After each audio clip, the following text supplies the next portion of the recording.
Shalom Elohim, haleluya, puji nama Tuhan. Semangat pagi Bapak Ibu Saudara yang dikasihi Tuhan kita, Yesus Kristus. Jumpa lagi bersama saya Pendeta Samuel Mawuntu dalam Renungan Pagi ke 1576 hari. Renungan pagi ini mengudara. Puji Tuhan. Bapak Ibu Saudara yang dikasihi Tuhan, sebelum kita mengawali segala aktivitas kita di pagi hari ini, marilah kita mengawalinya bersama Tuhan dengan mendengarkan firman Tuhan. Sebelum kita membaca, mendengarkan, dan merenungkan firman Tuhan hari ini, mari kita minta pimpinan Roh Kudus. Kita berdoa. Bapa di surga, berbicaralah kepada kami semua.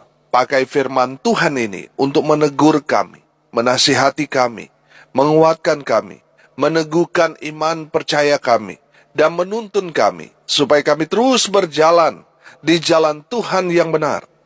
Dan pakai firman Tuhan ini untuk memberkati kami semua.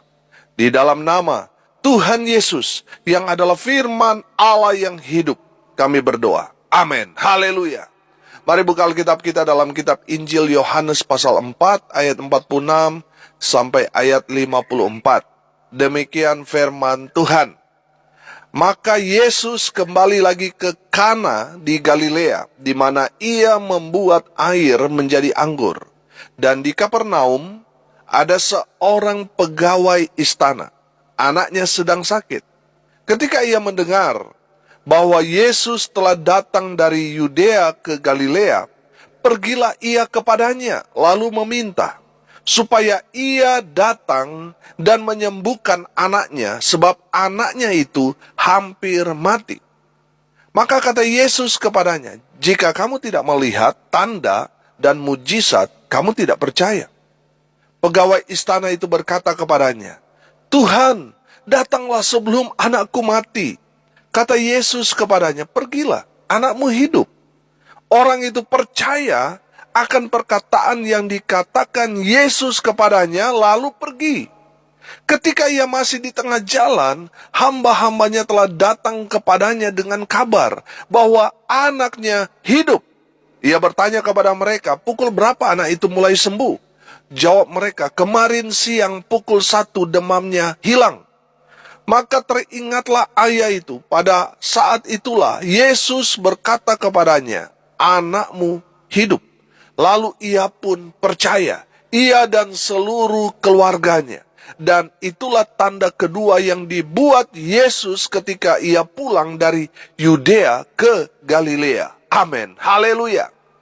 Bapak Ibu Saudara yang diberkati Tuhan, konteks kebenaran firman Tuhan ini ketika Tuhan Yesus kembali lagi ke Kana, tempat di mana Tuhan Yesus mengadakan mujizat pertama, yaitu air menjadi anggur. Saya percaya mujizat pertama yang dilakukan Tuhan Yesus itu menggemparkan Galilea, bahkan satu Israel. Sehingga mujizat di Kana itu terdengar juga di istana. Sehingga seorang pegawai istana dalam Injil Matius, Injil Lukas, di sana dikatakan seorang perwira dari Kapernaum. Saya mengikuti ayat ini yang menyebutkan pegawai istana. Pegawai istana ini memiliki satu pergumulan yang sangat besar karena anaknya sedang sakit keras dan hanya mujizat yang bisa menyembuhkan anaknya. Kalau tidak ada mujizat, anaknya akan mati. Pegawai istana ini meminta supaya Tuhan Yesus segera datang ke tempatnya untuk menyembuhkan anaknya yang sedang sakit parah itu. Kata Yesus kepadanya, pergilah, anakmu hidup. Orang itu percaya akan perkataan yang dikatakan Yesus kepadanya, lalu pergi. Haleluya. Ketika ia masih di tengah jalan, hamba-hambanya telah datang kepadanya dengan kabar bahwa anaknya hidup. Haleluya. Bapak Ibu Saudara yang dikasihi Tuhan, Tuhan Yesus tadinya menegur pegawai ini. Karena pegawai ini hanya percaya kepada Tuhan kalau mujizat Tuhan terjadi di depan matanya. Makanya Tuhan menanamkan satu dasar yang kuat dalam hati pegawai istana ini, supaya dia percaya kepada Tuhan sungguh-sungguh. Setelah percaya itu baru mujizat terjadi. Haleluya. Bapak Ibu Saudara yang diberkati Tuhan, mungkin saat ini saudara sama seperti dengan pegawai istana ini. Saudara saat ini mengalami persoalan atau pergumulan yang berat. Masalah saudara yang sangat-sangat sulit. Mungkin itu masalah keluarga saudara. Suami, istri, atau anak saudara yang sedang sakit. Tidak ada lagi harapan. Mungkin saudara sudah pergi ke dokter A sampai ke dokter Z, tapi tidak ada hasil. Atau selama ini saudara bergumul untuk memiliki anak, tapi sudah bertahun-tahun saudara nantikan, sampai sekarang ini belum saudara dapatkan. Atau usaha dan pekerjaan saudara yang saudara miliki saat ini sedang goyang, menuju kepada kebangkrutan. Dan saudara sudah mencoba sana sini, tapi hasilnya nihil. Yang saudara butuhkan sekarang ini adalah mujizat Tuhan. Pertanyaannya sekarang, apakah mujizat masih terjadi sekarang ini? Ataukah itu hanya terjadi di zaman Tuhan Yesus? Bapak Ibu Saudara yang dikasihi Tuhan, dengar baik. Mujizat Tuhan masih terjadi sampai sekarang ini. Amin. Haleluya. Pertanyaannya Pak Pendeta, kalau masih terjadi sampai saat ini, bagaimana caranya agar kita dapat mengalami mujizat Tuhan itu? Bapak Ibu Saudara yang dikasihi Tuhan, kita dapat mengalami mujizat Tuhan dengan cara yang Tuhan ajarkan dalam Injil Yohanes 4 ayat 46 sampai 54 ini. Yang pertama yang harus kita lakukan, datang kepada Tuhan Yesus. Haleluya. Perhatikan ayat 47. Ketika ia mendengar bahwa Yesus telah datang dari Yudea ke Galilea, pergilah ia kepadanya. Saudara perhatikan, pergilah pegawai istana ini kepada siapa? Kepada Yesus. Haleluya. Bapak Ibu Saudara yang diberkati Tuhan, kalau saudara mau mengalami mujizat Tuhan dalam kehidupan saudara, datang kepada Tuhan Yesus. Amin. Haleluya. Lihat, pegawai istana ini, dia datang kepada Yesus. Saudara, kalau sekarang ini saudara mau datang kepada Tuhan Yesus, mungkin sudah bertanya, di mana Pak Pendeta? Saya harus datang kepada Tuhan Yesus kemana? Tutup pintu kamarmu dan berdoa kepada Tuhan. Itu sama artinya saudara datang kepada Tuhan. Amin. Datang kepada Tuhan di persekutuan, di gereja saudara, itu juga sama artinya saudara sudah datang kepada Tuhan. Jangan sampai sama seperti pegawai istana ini, nanti ada masalah baru mau datang kepada Tuhan Yesus. Jangan sampai saudara sudah sakit parah, bangkrut, tidak berdaya, baru mau datang kepada Tuhan Yesus. Saudara yang diberkati Tuhan, mari kita selalu datang kepada Tuhan. Karena ketika kita datang kepada Tuhan, kita mendapatkan jalan keluar. Ketika kita datang kepada Tuhan, ada mujizat buat kita. Amin. Haleluya. Kalau saudara mau mujizat Tuhan terjadi dalam hidup saudara, sederhana. Datanglah kepada Tuhan Yesus. Maka saudara akan melihat segala beban yang saudara pikul, Tuhan akan memberikan saudara kelegaan. Amin. Dan percaya, mujizat masih terjadi sampai sekarang ini. Ketika kita datang kepada Tuhan, mujizat terjadi. Haleluya. Yang kedua saudara, bagaimana caranya supaya kita mengalami mujizat? Minta kepada Tuhan Yesus. Perhatikan ayat 47b di sana. Lalu meminta supaya ia datang dan menyembuhkan anaknya, sebab anaknya itu hampir mati. Amin. Bapak Ibu Saudara yang diberkati Tuhan, ketika pegawai istana ini datang kepada Tuhan, dia tidak diam, tapi dia meminta kepada Tuhan Yesus, supaya Tuhan Yesus segera datang untuk menyembuhkan anaknya yang sedang sekarat itu. Dengar baik, Tuhan Yesus itu adalah kasih. Saya selalu mengatakan kasih itu artinya selain cinta, kasih itu artinya memberi. Kalau saudara meminta kepada Tuhan Yesus, Tuhan akan menerima kasih. Tuhan akan memberikan saudara apa yang saudara minta. Karena Allah itu kasih. Tuhan akan berikan sesuai dengan apa yang saudara minta, bahkan lebih dari apa yang kita harapkan. Amin. Matius 7 ayat 7 sampai 11 berkata, mintalah maka akan diberikan kepadamu. Carilah maka kamu akan mendapat. ketoklah maka pintu akan dibukakan bagimu. Karena setiap orang yang meminta menerima, dan setiap orang yang mencari mendapat, dan setiap orang yang mengetok baginya pintu dibukakan. Adakah seorang daripadamu yang memberi batu kepada anaknya jika ia meminta roti? Atau memberi ular jika ia meminta ikan? Jadi jika kamu yang jahat tahu memberi pemberian yang baik kepada anak-anakmu, apalagi Bapamu yang di surga. Ia akan memberikan yang baik kepada mereka yang meminta kepadanya. Haleluya. Bapak Ibu Saudara yang dikasihi Tuhan, di saat saudara meminta kepada Tuhan, Tuhan pasti beri. Haleluya.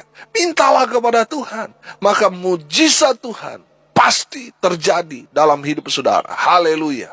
Masalahnya sekarang, mungkin saudara berkata, kok saya tidak mengalami mujizat Tuhan ya Pak Pendeta? Itu mungkin karena saudara tidak pernah meminta kepada Tuhan. Saudara hanya ingin mengalami, tapi saudara tidak pernah meminta kepada Sang Pemberi mujizat. Mintalah kepada Tuhan. Atau mungkin saudara sudah pergi ke dokter sana sini, dari dalam negeri sampai dokter ahli di luar negeri, dan saudara tidak mengalami apa-apa. Ya betul, mungkin saudara sudah pergi ke dokter ahli ke sana kemari, tapi masalahnya saudara belum datang dan meminta kepada dokter di atas segala dokter, yaitu Tuhan Yesus. Saudara yang dikasihi Tuhan, minta kepada Tuhan, maka Tuhan akan memberikan apa yang saudara minta. Haleluya. Yohanes 14 ayat 14 berkata, jika kamu meminta sesuatu kepadaku dalam namaku, dalam nama Yesus, aku akan melakukannya. Amin. Mintalah di dalam nama Tuhan Yesus, maka saudara akan melihat jawaban yang pasti yang datang dari Tuhan. Haleluya. Yohanes 16 ayat 24 berkata, sampai sekarang kamu belum meminta sesuatu pun dalam namaku. Mintalah, maka kamu akan menerima, supaya penuhlah sukacitamu. Amin. Haleluya. Saudara mau mengalami mujizat Tuhan? Mintalah kepada Tuhan Yesus, maka saudara akan mengalami mujizat dari Tuhan. Haleluya. Bapak Ibu Saudara yang dikasihi Tuhan, saudara mau mengalami mujizat, apa yang saudara harus lakukan?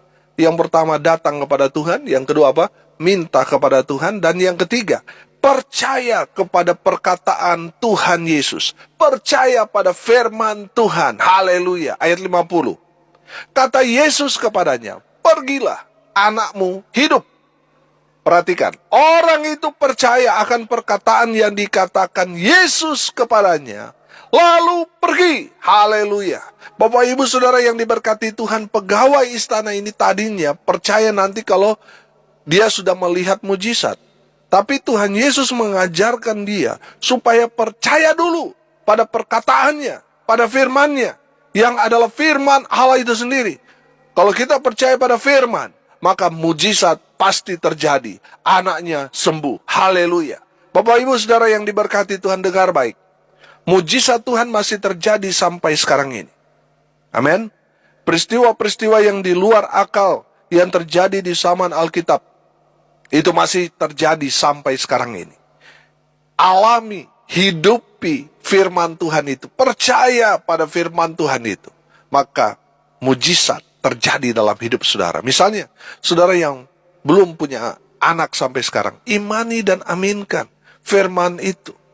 Bahwa saudara sama seperti Hana, sama seperti Elisabet, yang mandul, yang rahimnya jelas ditutup Tuhan kata firman. Tapi saudara lihat, mujizat Tuhan terjadi. Hana dan Elisabet bisa punya anak. Amin. Karena apa? Mereka percaya bahwa tidak ada yang mustahil bagi Tuhan. Haleluya. Kalau saudara saat ini mengalami sama seperti Nabi Ayub, saudara sangat-sangat menderita saat ini, sampai sudah tidak punya apa-apa. Karena saudara percaya kepada Tuhan, saudara mengalami pergumulan yang begitu berat sebagai ujian dalam hidup saudara. Yakinlah, ada saatnya saudara dipulihkan 2 kali lipat dari sebelumnya. Amin. Saudara, kalau saudara diizinkan Tuhan mengalami pergumulan yang berat setelah saudara percaya kepada Tuhan Yesus, itu tandanya Tuhan sedang memproses saudara untuk menerima berkat double. Amin. Berkat 2 kali lipat. Haleluya. Dan masih banyak kisah-kisah dalam Alkitab yang menerangkan bahwa bagi Tuhan tidak ada yang mustahil. Amin. Yang sakit disembuhkan, yang terikat kuasa gelap dibebaskan, yang mati bangkit, dan masih banyak mujizat-mujizat dari Tuhan yang terjadi di masa lalu dan masih terjadi sampai sekarang ini. Haleluya. Saudara, asalkan saudara percaya pada perkataan Yesus, percaya pada firman Tuhan, saudara akan melihat karya Tuhan yang heran dan ajaib. Sesuatu yang mustahil bagi kita akan menjadi mungkin karena kita percaya kepada Tuhan Yesus. Haleluya. Saya senang melihat ayat ini. Pergilah, anakmu hidup. Ada perintah dari Tuhan Yesus. Tuhan Yesus mau katakan, saya nggak perlu ke sana. Asalkan kamu percaya, akan terjadi mujizat buat anak. Saudara yang dikasihi Tuhan, asalkan saudara percaya sungguh-sungguh kepada Tuhan Yesus, maka mujizat, hal yang hebat, yang heran, yang tidak bisa kita manusia kerjakan, lakukan. Bahkan profesor, doktor, para ahli tidak bisa melakukan itu selain daripada Tuhan. Kalau sudah percaya, Tuhan yang akan kerjakan sesuatu yang ajaib buat hidup. Amin. Haleluya. Bapak Ibu Saudara, perhatikan. Orang itu percaya akan perkataan yang dikatakan Yesus kepadanya. Saudara, perhatikan. Lalu pergi. Artinya apa? Pegawai istana ini yakin. Yakin sesungguh-sungguhnya pada perkataan Yesus. Dia percaya. Anaknya sudah sembuh. Dan itu yang terjadi. Ada banyak orang bangga dengan sakit penyakitnya. Oh Pak Pendeta, memang sakit ini sudah menahun. Sudah nggak bisa sembuh Pak Pendeta dan sebagainya. Kalau sudah percaya seperti itu, memperkatakan itu, ya selamat menikmati. Tapi kalau saudara percaya, oh betul ini Pak Pendeta, sudah saya alami bertahun-tahun, tapi saya percaya Tuhan Yesus sanggup melakukan mujizat buat saya. Maka mujizat akan terjadi. Karena saudara percaya, bagi Tuhan tidak ada yang mustahil. Amin. Haleluya. Bapak Ibu Saudara yang dikasihi Tuhan, percayalah pada perkataan Tuhan. Percayalah pada firman Tuhan. Karena firman Tuhan itu adalah Allah itu sendiri. Di saat saudara percaya pada firman Tuhan, mujizat terjadi. Haleluya. Hari ini kita belajar. Kita dapat mengalami mujizat Tuhan dengan cara yang Tuhan ajarkan melalui kebenaran firman Tuhan ini. Yang pertama, yang harus kita lakukan, datang kepada Tuhan Yesus. Yang kedua, minta kepada Tuhan Yesus. Apa yang Tuhan mau lakukan, kerjakan dalam hidup saudara. Minta kepada Tuhan Yesus. Yang ketiga, percaya pada perkataan firman. Maka mujizat yang besar, yang heran, yang ajaib, yang luar biasa pasti terjadi dalam kehidupan saudara. Mari kita berdoa. Terima kasih Bapa di surga atas kebenaran firman Tuhan yang sangat memberkati kami. Berkati semua pendengar dimanapun mereka berada. Hidup mereka diberkati. Hamba berdoa rumah tangga mereka diberkati. Usaha pekerjaan mereka diberkati. Mereka yang sakit Tuhan sembuhkan. Mereka yang lemah Tuhan kuatkan. Mereka yang saat ini sedang putus asa, Tuhan memberikan pengharapan buat mereka. Mereka yang hari ini berulang tahun, Tuhan Yesus memberkati mereka. Hamba berdoa biarlah berkat Tuhan dari surga turun memenuhi semua pendengar. Bapak Ibu Saudara, arahkanlah hatimu dan terimalah berkat dari Tuhan Yesus. Tuhan memberkati engkau dan melindungi engkau. Tuhan menyinari engkau dengan wajahnya dan memberi engkau kasih karunia. Tuhan menghadapkan wajahnya kepadamu dan memberi engkau damai sejahtera. Di dalam nama Tuhan Yesus, sumber segala berkat. Bapak Ibu Saudara yang percaya diberkati Tuhan, katakan amin. Puji Tuhan. Bapak Ibu Saudara yang diberkati Tuhan, kalau saudara merasa diberkati melalui renungan pagi ini, bagikan juga kepada saudara-saudara yang lain. Supaya mereka juga diberkati, karena untuk itulah kita dipanggil, untuk jadi berkat. Salam kasih dari Bali, saya Pendeta Samuel Mawuntu. Sampai jumpa besok pagi. Tuhan Yesus memberkati kita semua. Haleluya.